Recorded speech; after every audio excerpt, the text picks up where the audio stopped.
750 গজার ছিল জালাল বাবার ভক্ত, কুয়াতে বাসিয়া শুধু আল্লাহর জিকির করত।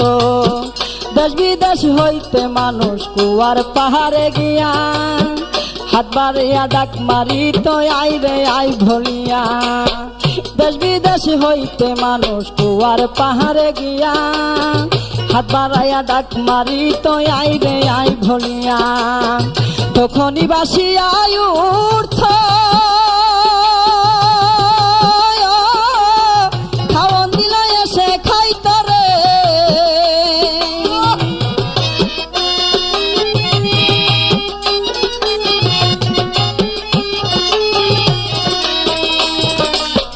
তখনই বাসিয়া